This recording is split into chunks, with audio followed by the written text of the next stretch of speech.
Assistant Professor, Swami Vivekananda Institute of Modern Science. Today our discussion is all about acid and base. Today we will discuss some theories, concept of acid base that include Arrhenius theory, Bronsted-Lowry theory, and as well as the Lewis concept of acid base. Now, if we concentrate very carefully, whatever the solution we use, whatever liquid we take every day, we take drinking water. Now, you all know we prefer drinking water pH should be 7. So, that pH is totally signify for pH of for a acidity or basicity of a solution. Now, anything pH is equal to 7 is neutral, pH less than 7 it is acidic, and pH greater than 7 up to 14 it is basic in nature. Okay, now today we will not discuss about the pH, that we will make another video for how it is related with the pH acidity. So today we will discuss what is acidic compound and how will we identify a acidic compound, what is it, what will be its character, all these things. So first of all we start with Arrhenius theory of Arrhenius theory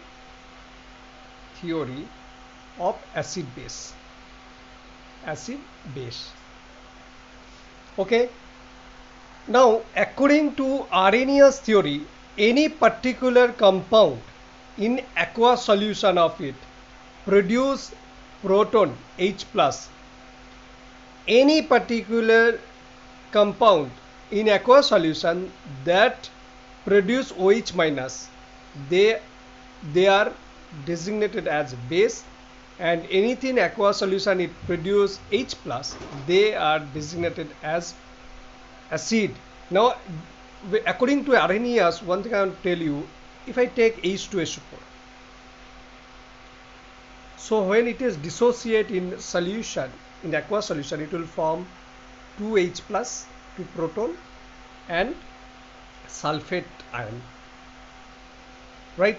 So as sulfuric acid giving 2 proton in aqueous solution, so we designate H2SO4 in the category of acid, right? Now according to Arrhenius, if we take calcium hydroxide in aqueous solution, it will produce calcium 2 plus and 2 hydroxyl ions. As it is producing these 2 hydroxyl ions, so we will designate this particular calcium hydroxide as a base. So this is the concept of normal Arrhenius theory. According to the Arrhenius theory, HCl, HNO3, nitric acid, or H3PO4, all are acid. Hydrochloric acid, nitric acid, phosphoric acid, or acetic acid, CH3COOH. So all are acid. According to Arrhenius, NaOH, KOH, potassium hydroxide, calcium hydroxide, ammonium hydroxide, they are designated as base. Now there is some limitation that Arrhenius say any particular compound in aqueous solution, if it produce H plus or OH minus, they are designated as acid and base respectively. But there are so many compounds are there, they are in a gaseous form or maybe any other form, solid form, they sometimes act as a acid. Now if I am giving some example, if I say some oxide like SO2 or CO2, they are acidic in nature, but they never give proton in the aqueous solution. So this is the limitation of the Arrhenius theory. But if we give for acid, if we go through the calcium oxide or magnesium oxide, they are a base, but they are unable to give hydroxyl ion in the aqueous solution. So this is the limitation. And another limitation in that Arrhenius theory is limited for the aqueous solution. It is not for the solid or gaseous. So this is a big limitation for Arrhenius theory. So that on the depending on this limitation, we are going for the another concept of acid base, which is nothing but Bronsted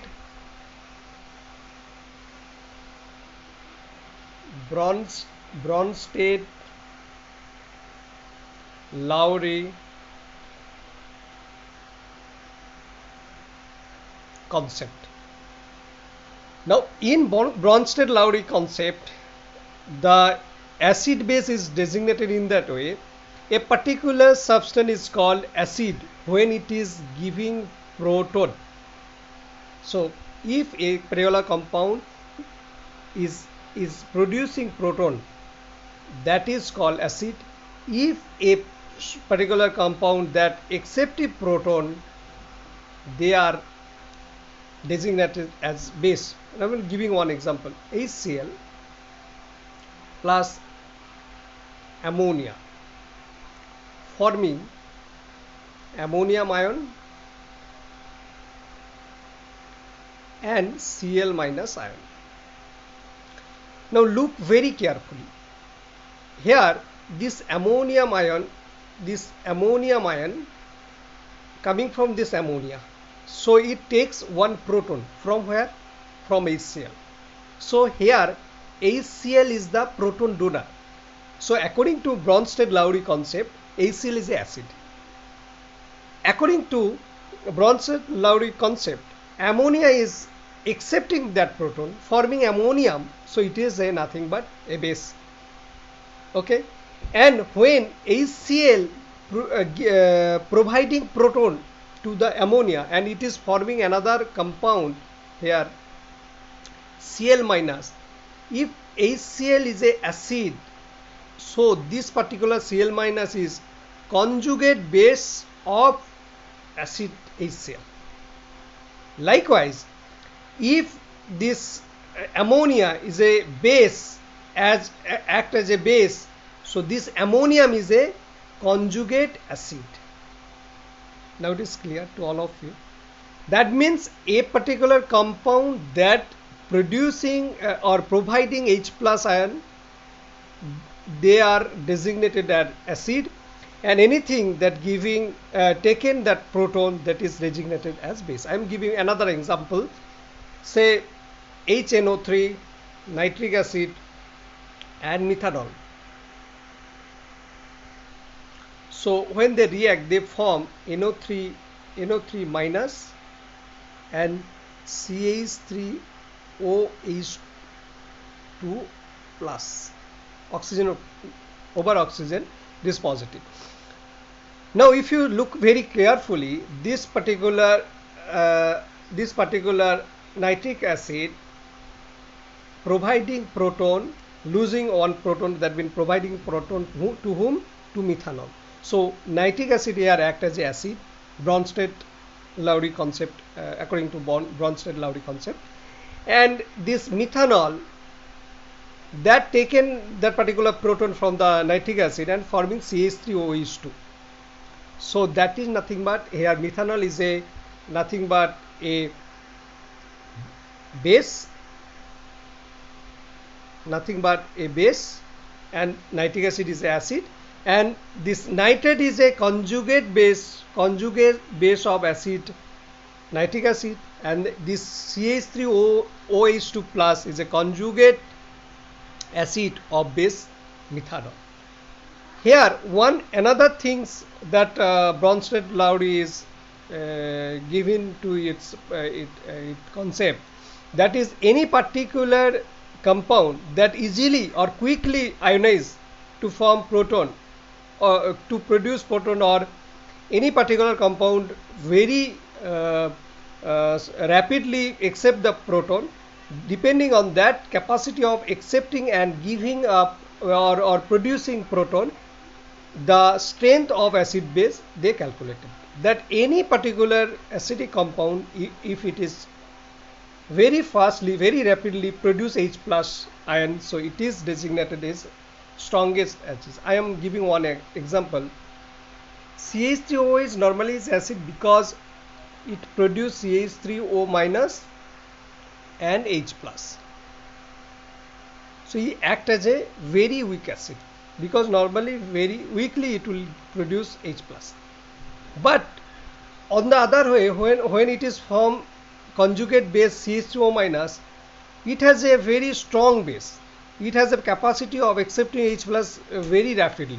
So in that portion we can say any acid, if it is a weak acid, its corresponding conjugate base is a strong base, strong conjugate base.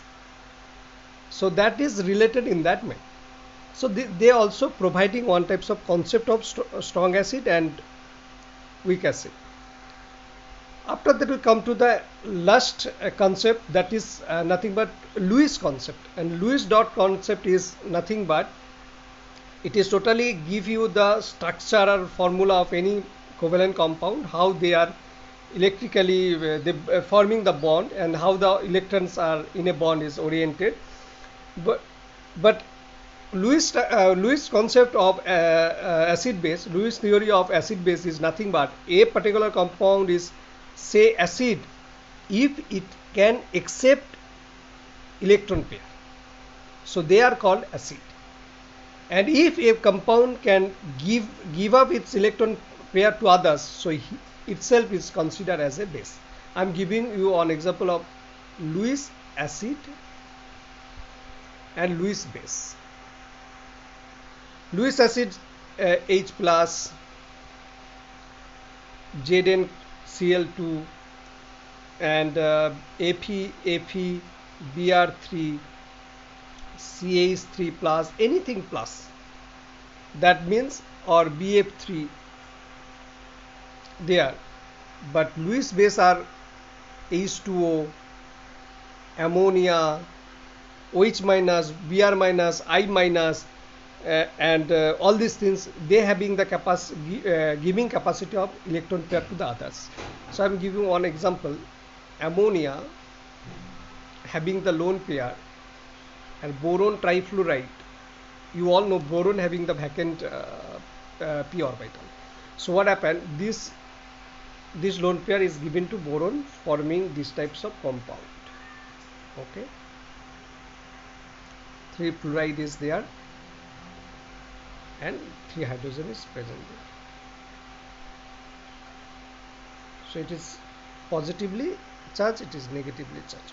So in that way, here ammonia, nitrogen give its lone pair of electron to BF3, boron trifluoride boron. So here ammonia act as a Lewis base and BF3 act as a Lewis acid. I can give you another example of it. There is so many examples as FeCl3, FeCl3 that react with chlorine Cl minus, forming FeCl4 minus.